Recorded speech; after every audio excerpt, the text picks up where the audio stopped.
Imagine this. It's 3:12 a.m. You're fast asleep, dead silent, pitch black. Then suddenly, your room starts filling with smoke. But here's the problem. You don't hear anything. No alarm, no beeping, no warning. That's the reality for many deaf people. And what happens next can literally be the difference between life and death. A few years ago, a deaf woman named Sarah talked about a house fire she experienced.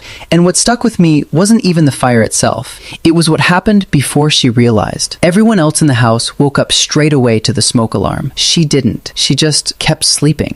And it wasn't because she's a heavy sleeper or anything like that. Sarah is deaf. She has profound hearing loss. So things most of us rely on without thinking, they just don't work for her. She can't hear alarms. She can't hear someone shouting her name. She can't hear panic happening around her. So while everyone else had those first few seconds to figure out what's going on, she had nothing. No warning, no signal, no reason to wake up. And that's the part that's actually scary. Because in a fire, you don't need minutes, you need seconds. So naturally, the question is, what does wake someone up in that situation? Like, if sound is completely off the table, then what's left? And the answer is actually way more interesting than you'd expect. Instead of relying on sound, deaf-friendly fire alert systems use other senses, mainly sight and touch. First, there are strobe light alarms. These are insanely bright, flashing lights installed in bedrooms and hallways. We're not talking about a gentle blink. It's more like lightning going off in your room repeatedly. For many people, that's enough to wake them up. But what if it's not? That's where things get even more interesting. Some systems connect to a bed shaker, literally a vibrating device placed under your mattress or pillow. When the alarm goes off, your bed starts shaking. Not a little buzz. We're talking strong enough to wake even heavy sleepers. Imagine your entire bed suddenly vibrating at 3 a.m. Yeah, you're waking up. And honestly, even hearing people say that might work better than regular alarms. Because let's be real, how many of us have slept through alarms before? Going back to Sarah, after that fire, she made one big change. She installed a full visual and vibration alert system in her home. And she said something that stuck with me. I don't need to hear danger to survive it. I just need to feel it or see it. But here's the thing a lot of people don't realize. Not every deaf person has access to these systems. They can be expensive. They're not always standard in homes or hotels. And in some places, they're not even required,